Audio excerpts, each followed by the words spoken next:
জয় হিন্দ জয় Bharat dear viewers, আপনারা জানেন যে রিসেন্টলি ডোনাল্ড ট্রাম্প ঘোষণা করেছেন যে তিনি আমেরিকায় গোল্ড কার্ড চালু করবেন। President Trump floating the possibility of a $5 million gold card as a pathway to American citizenship. So it's a gold card.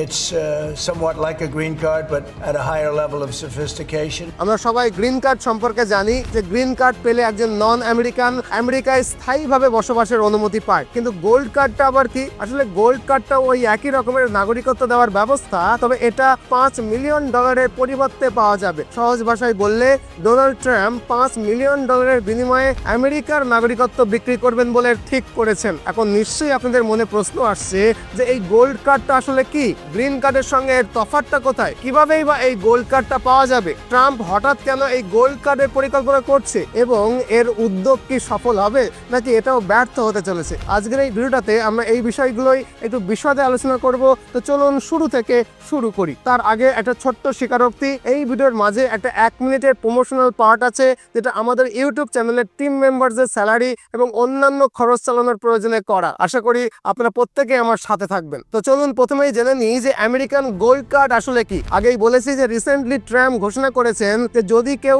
আমেরিকায় বড় অঙ্কের বিনিয়োগ করতে চায় এবং তার সমস্ত সম্পদ নিয়ে আমেরিকায় এসে থাকতে চায়, তাহলে মাত্র $5 মিলিয়ন এককালীন অর্থের বিনিময়ে তিনি আমেরিকার নাগরিকত্ব পেতে পারেন। এখন প্রশ্ন হলো যে $5 মিলিয়ন মানে কত টাকা? দেখুন, $1 মিলিয়ন মানে মোটামুটি 8.7 কোটি টাকা, তাহলে $5 মিলিয়ন মানে মোটামুটি 43 কোটি ভারতীয় টাকা। মানে একজন ভারতীয় মিলেনিয়ার যদি আজকেই আমেরিকান নাগরিকত্ব পেতে চায় তাহলে 43 কোটি ভারতীয় রুপিতে তিনি আমেরিকার গোল্ড কার্ড পেয়ে যাবেন। কথাটা শুনে নিশ্চয়ই চমকে উঠলেন যে ট্রাম্প কি সত্যি সত্যি তার নাগরিকত্ব বিক্রি করছেন নাকি? উত্তরটা হচ্ছে হ্যাঁ, আপনি একেবারে ঠিকই শুনেছেন। তবে কেন এই সিদ্ধান্ত?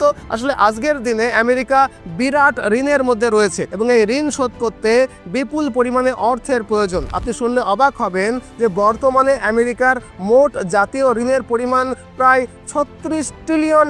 $36 ট্রিলিয়ন অঙ্কটা কত বড় এটা বুঝতে যদি আপনার অসুবিধা হয় তাহলে একটু অঙ্ক বসে বলি শুনুন। ভারতের বার্ষিক জিডিপি হলো $3.5 ট্রিলিয়ন, মানে আমেরিকার মোট ঋণের পরিমাণ ভারতের 10 বছরের জিডিপির সমান। বুঝতেই পারছেন যে কত বড় ঋণের বোঝা আমেরিকা সরকারের মাথার উপরে রয়েছে। আর এই আর্থিক সংকটের পরিস্থিতি সামাল দিতে আমেরিকা ইতিমধ্যেই বেশ কয়েকটা কঠোর পদক্ষেপ নিয়েছে। যেমন বিভিন্ন দেশে USAID এর অনুদান কমিয়েছে, বিভিন্ন সংস্থায় গণহারে কর্মী ছাঁটাই করেছে, জাতিসংঘে মানে UN-এ, বিশ্ব স্বাস্থ্য সংস্থা মানে WHO-তে বা আন্তর্জাতিক মুদ্রা তহবিল যেটাকে IMF বলে, এর মতো প্রতিষ্ঠানের জন্য তহবিল কমিয়েছে।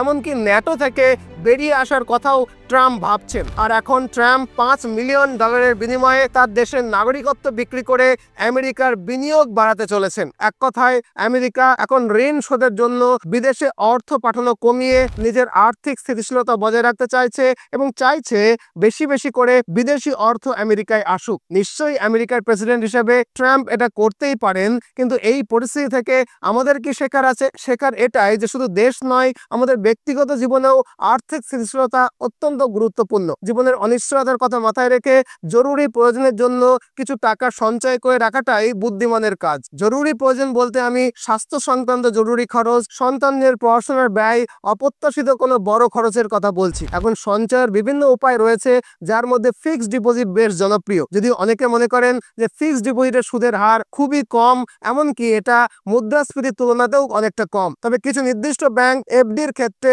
তুলনামূলক ভালো সুদের হার দিয়ে থাকে। অনেকেই জানতে চান কোন কোন ব্যাংকে এত বেশি সুদের হার দিচ্ছে। দেখুন, স্টেবল মানি অ্যাপের মাধ্যমে অনেকেই বিভিন্ন ব্যাংকের FD-তে সুদের হার তুলনা করছেন এবং নিজেদের জন্য সঠিক ব্যাংকও খুঁজে পাচ্ছেন। এই স্টেবল মানি অ্যাপে সাধারণ গ্রাহকের জন্য 9% পর্যন্ত এবং প্রবীণ নাগরিকদের জন্য 9.1% সুদ পাওয়া যায়। এই অ্যাপে 200+ ব্যাংকের FD-তে সুদের হার তুলনা করারও কিন্তু সুযোগ রয়েছে এবং আপনি চাইলে এই অ্যাপে একাধিক ব্যাংকে FD করতে পারবেন নতুন সেভিংস অ্যাকাউন্ট খোলার কোনো ঝামেলা ছাড়াই। তাছাড়া নির্দিষ্ট কিছু ব্যাংকে তাৎক্ষণিক টাকা উত্তোলনেরও কিন্তু সুবিধা পাবেন। এখন এই স্টেবল মানি প্ল্যাটফর্মটা RBI এর FD DICGC দ্বারা অনুমোদিত, যা প্রতি ব্যাংকে 5 লাখ টাকা পর্যন্ত বীমা সুরক্ষা পর্যন্ত দেয়। তাই এটা ব্যাংকের মতো নিরাপদ এবং নির্ভরযোগ্য। বর্তমানে কিছু ব্যাংক FD-তে তুলনামূলক ভালো সুদের হার দিচ্ছে, যা স্টেবল মানিতে দেখা যেতেই পারে। যদি RBI ভবিষ্যতে সুদের হার কমিয়ে কমিয়ে দেয়, তবে এফডিতেও কিন্তু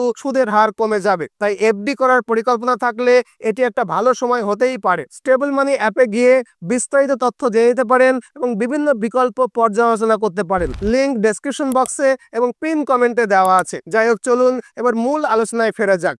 দেখুন, আমি বলেছি যে আমেরিকা সরকারের মাথার উপরে বিরাট ঋণ রয়েছে। আপনি যদি এই ওয়েবসাইটে দেখেন তাহলে ওপরের বাম কোণে $36 ট্রিলিয়ন লেখাটা নিশ্চয়ই দেখতে পাচ্ছেন। এটা আমেরিকার মোট জাতীয় ঋণ, যেটা প্রতিনিয়ত বাড়ছে। এখন ক্ষমতায় আসার পর ট্রাম্পের সবচেয়ে বড় যে উদ্বেগটা হলো সেটা হলো এই বিরাট ঋণ, আর এর সুদ পরিশোধ করতে গিয়ে আমেরিকা দেশটার দেউলিয়া হয়ে যাওয়ার সম্ভাবনা তৈরি হয়ে গেছে। আর তাই ট্রাম্পের এখন খুব তাড়াতাড়ি বিরাট অঙ্কের অর্থ দরকার, যা দিয়ে তিনি এই ঋণ পরিশোধের পাশাপাশি অন্যান্য খাতেও ব্যয় করতে পারবেন। ট্রাম্প প্রথমে ইউক্রেন থেকে $500 বিলিয়ন পেতে চেয়েছিল, কিন্তু জেলেনস্কি এতে রাজি হয়নি। এরপরে ট্যারিফ বসিয়ে অর্থ সংগ্রহের একটা চেষ্টা হয়, কিন্তু সেটাতেও সফল হলো না ট্রাম্প। বরং বেশি ট্যারিফ বসালে আমেরিকাতে মন্দার আশঙ্কা তৈরি হচ্ছে। আর এই অবস্থায় ট্রাম্পের মাথায় আমেরিকার নাগরিকত্ব বিক্রি করার পরিকল্পনা এসেছে। দেখুন, আমরা সবাই জানি ট্রাম্প হলেন একজন বড় মানের বিজনেসম্যান।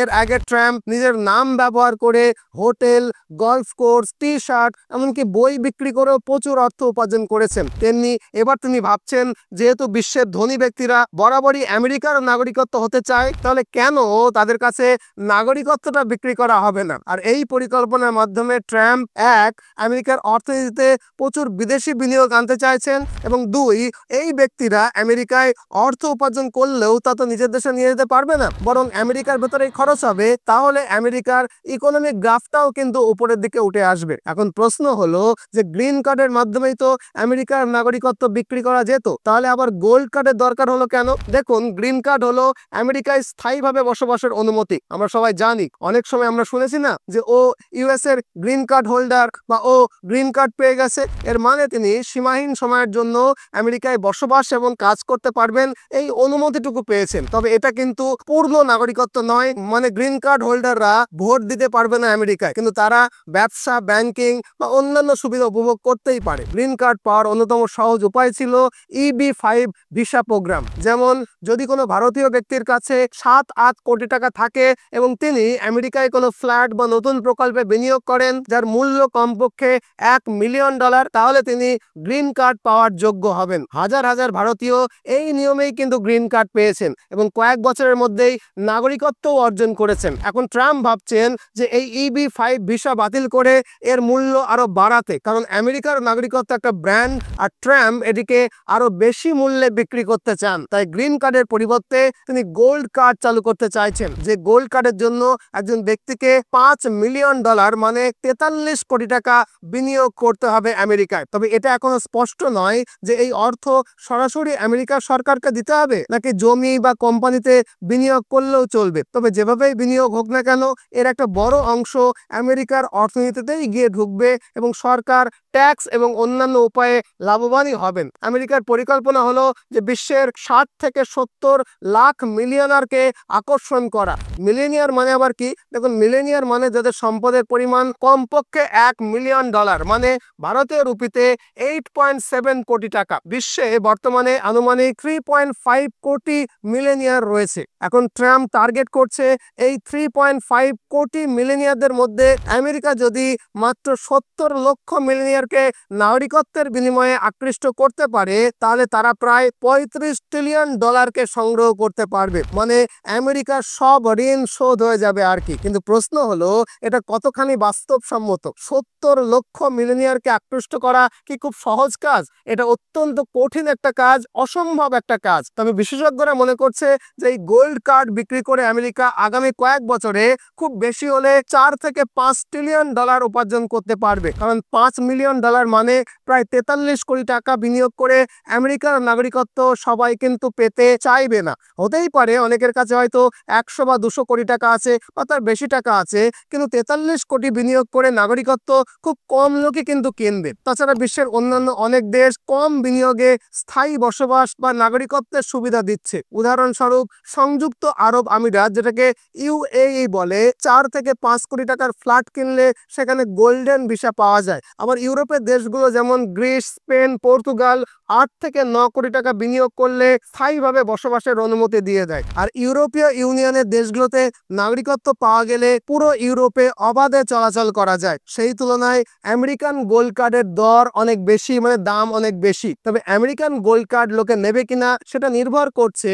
ডলারের শক্তি কতটা, তার উপরে ট্রাম্পের প্রভাব কিরকম হয় তার উপরে, বা আমেরিকার ক্রমবর্ধমান অর্থনীতি কি ঊর্ধ্বমুখী থাকছে তার উপরে, বা আমেরিকান নাগরিকত্বের ব্র্যান্ড ভ্যালু এখন কিরকম হচ্ছে তার উপরেও। যাই হোক, এই গোল্ড কার্ড আমেরিকার জন্য ভালো হলেও ভারতের জন্য কিন্তু এটা একটা খারাপ খবর। কারণ ভারত এবং চীনের মতো দেশে বিত্তশালী ব্যক্তিরা সুযোগ পেলেই বিদেশে পাড়ি জমাতে চায়। যেমন 2024 সালে চীন থেকে প্রায় 15,000 মিলেনিয়ার দেশ ছেড়েছেন। আবার একই সময়ে ভারত থেকে 4300 মানে 4300 মিলেনিয়ার বিদেশে চলে গেছেন। আপনি ভাবতে পারেন যে ভারতের অবস্থা তো চীনের তুলনায় ভালো, কারণ চীন থেকে অনেক বেশি মিলেনিয়ার বিদেশে গেছে। কিন্তু মনে রাখতে হবে চীনে প্রায় মিলেনিয়ার রয়েছে 60 লক্ষ, যেখানে ভারতে মিলেনিয়ারের সংখ্যা মাত্র 8 থেকে 9 লক্ষ।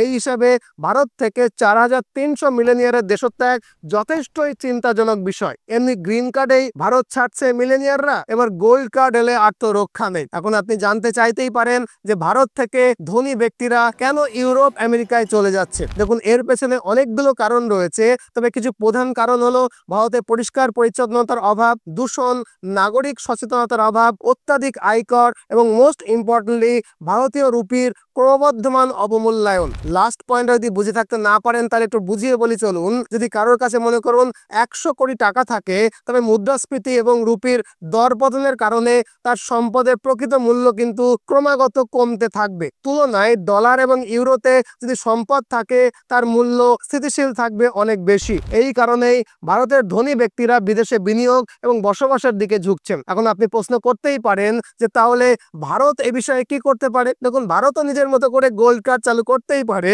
কিন্তু ভারতের গোল্ড কার্ড কেউ কিনবে বলে মনে হয় না। অতএব আমরা যেটা করতে পারি এটা হলো আমাদের দেশের জীবনযাত্রার মানকে উন্নত করতে পারি, দূষণকে কমাতে পারি এবং ভারতীয় মুদ্রাকে স্থিতিশীল রাখতে চেষ্টা করতে পারি। কারণ এমনিতেই এর আগে আমরা ব্রেন ড্রেন নিয়ে চিন্তা করতাম, এখন যেটা অনেক কমেছে। এখন কেউ আর বলে না যে বড় হয়ে আমি নাসাতে চাকরি করব, কারণ আমাদের ইসরো কিন্তু কম কিছু নয়। আর এখন আমাদের এই মানি ড্রেনের চ্যালেঞ্জটাকে গ্রহণ করতে হবে, যার অন্যতম প্রধান উপায় হলো দেশের মানুষের মধ্যে দেশাত্মবোধকে জাগ্রত করতে হবে। আশা করি এই লড়াইটাও আমরা জিততে পারবো। তো আজকে এ পর্যন্তই। যদি মনে হয় ভিডিওটা ভালো লেগেছে তাহলে নিশ্চয়ই একটা লাইক করবেন, কমেন্ট বক্সে আপনার মূল্যবান কমেন্ট জানাবেন, আর নতুন হলে চ্যানেলটাকে সাবস্ক্রাইব করে দিতে ভুলবেন না। আর হ্যাঁ, শুরুতেই যেটা বলছিলাম, আপনি যদি ফিক্সড ডিপোজিটে খুব ভালো সুদের হার পেতে চান তাহলে আরবিআই দ্বারা অনুমোদিত নির্ভরযোগ্য আর্থিক প্ল্যাটফর্ম স্টেবল মানি অ্যাপ ব্যবহার করতে পারেন। ডেসক্রিপশন বক্স এবং প্রথম কমেন্টে এই অ্যাপসের